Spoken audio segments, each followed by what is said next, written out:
Kadang orang pembeli, kadang ngasih tip, mau tanya hukumnya, haram atau tidak. Karena kebetulan saya ASN.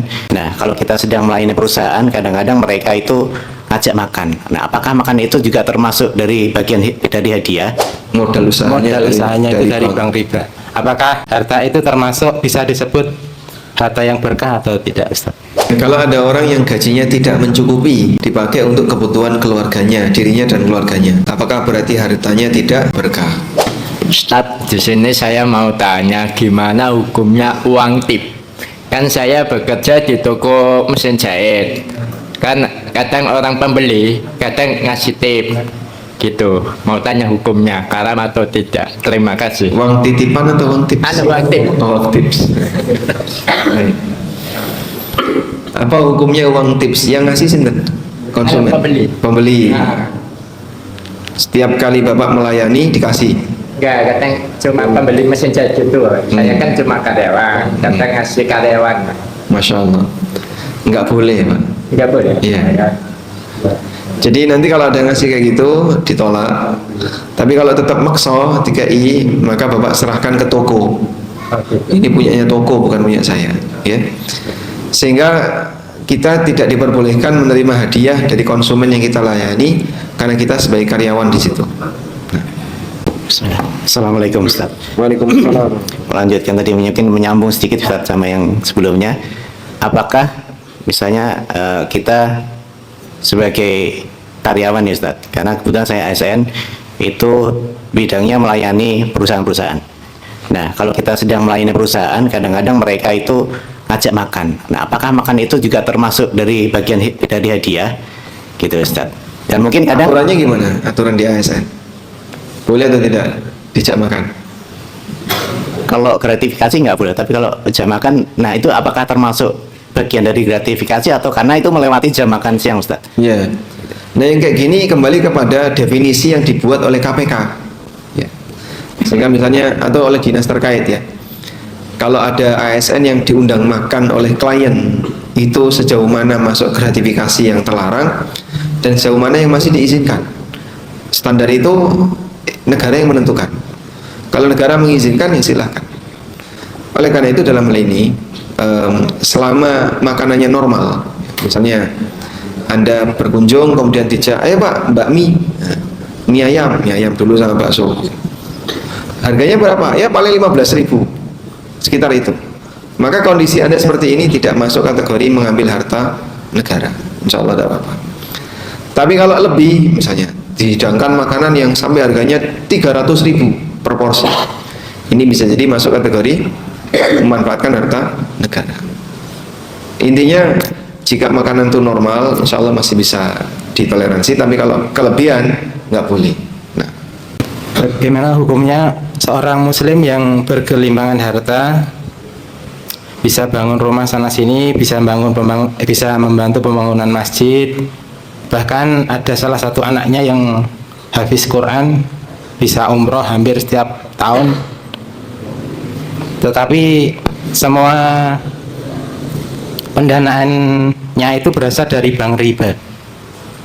Apakah harta itu termasuk pendanaan apa ini, Bos? pendanaan usaha? Modal usahanya, itu dari bank riba. Apakah harta itu termasuk bisa disebut harta yang berkah atau tidak, Ustaz? Nah. Baik. Kata kunci pertama berkah adalah tidak menghasilkan dosa. Kalau ada harta yang menghasilkan dosa, ya kita sebut ini nggak berkah. Karena tentu saja harta yang menghasilkan dosa justru memberi madarat bagi pemiliknya. Gara-gara ini saya sampai nggak sholat jamaah, ada? Gara-gara kamu, gara-gara benda ini saya sampai nggak sholat A, nggak sholat B, ada? Ada. Sehingga ada orang yang terlalu perhatian terhadap hartanya, saya menyebabkan dia itu nggak sholat, tidak melakukan kewajiban dia. Maka hartanya ini menghalangi dia untuk dapat pahala dan bahkan menjerumuskan dia ke dalam maksiat. Oleh karena itu kalau ada harta haram, maka yang terjadi adalah harta haram itu tidak akan memberikan kebaikan. Nah, sekarang toko dengan modal dari bank itu boleh atau tidak? Utang bank ya nanti akan ada resiko bayari bunga.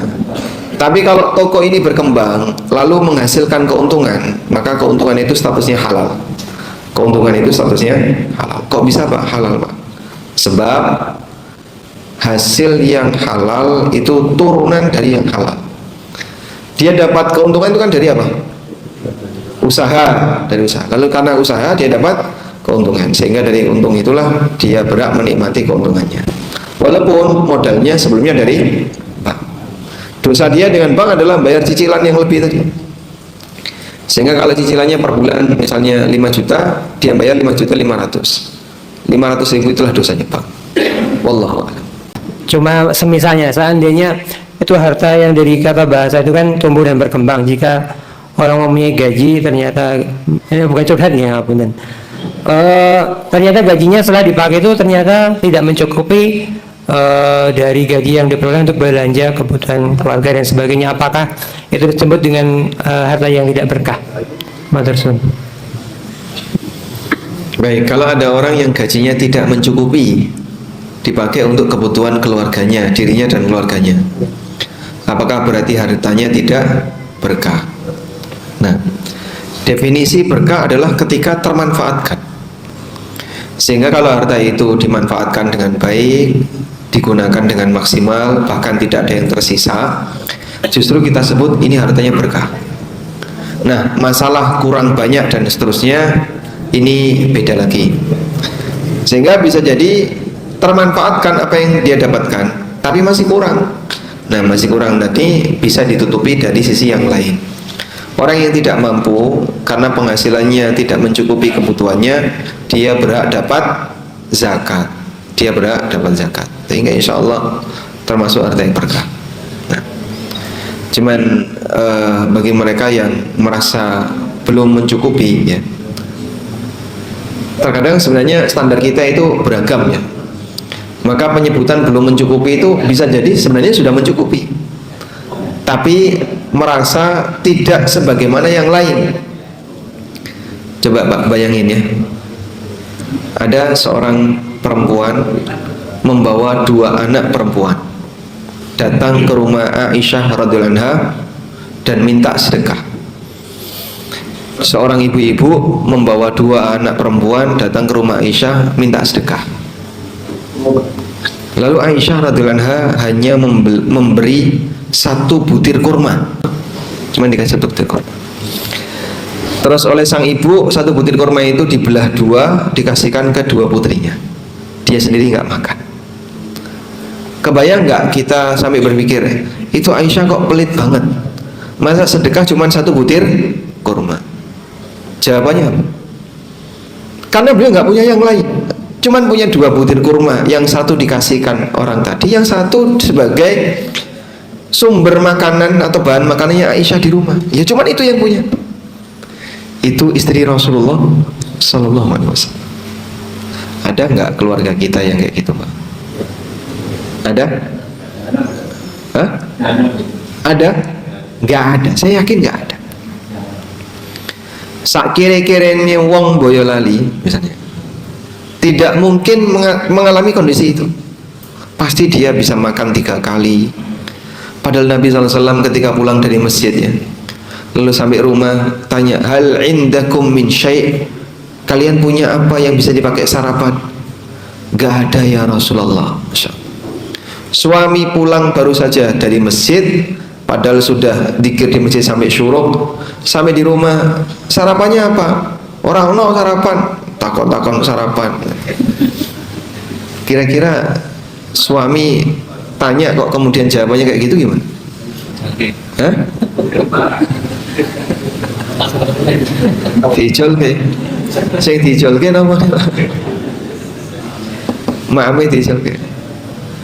Baik, pernah nggak kita ngalami kayak gitu? Pernah Pak. Lah kenapa? Bojoku ora masak.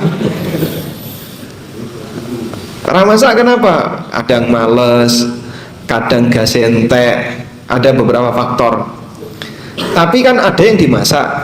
Yang terjadi pada Aisyah apa? Gak ada yang dimasak. Ittala al-hilal, summa tala al-hilal, summa tala al-hilal. Terbit hilal, lalu sampai terbit hilal berikutnya, sampai terbit hilal berikutnya. Berapa bulan ya? Kurang lebih 2 bulan. Dapurnya Aisyah nggak ngepul. Kami tidak menyalakan api sama sekali. Kenapa dapurnya nggak ngepul? Ya nggak masak. Masak apa? Nggak ada bahan makanan. Apa yang mau dimasak? Selama 2 bulan lebih. Masya Allah. Kita nggak mungkin ya mengalami seperti itu. Maka sahabiat itu sabarnya luar biasa. Nah, sehingga misalnya, Pak, nafkah saya kurang, coba diukur ulang. Belanjanya apa? Belanjanya ini. Ya, kalau ada yang kelebihan, biasanya jadinya kurang. Maka ditekan lagi. Tapi Pak, masa mau makan sego karo kerupuk barokah? Loh, tidak ada masalah. Sego sambal kerupuk barokah, enak nggak? Urip insyaallah. Nah, merasa kurang itu ketika dibandingkan dengan yang lain. Maka kalau mau mengacalah kepada orang yang lebih jauh, yang mereka ketika makan sangat sederhana dan itu cukup untuk hidup. Cuman kan kadang kita merasa kayaknya kayak gini kurang layak, sehingga nek iso ya ono iwak pitik ya, tambah nila, tambah gurame bakar karo bawal goreng. Nek kaya ngono ya ora cukup. Nggih. Wallahu a'lam.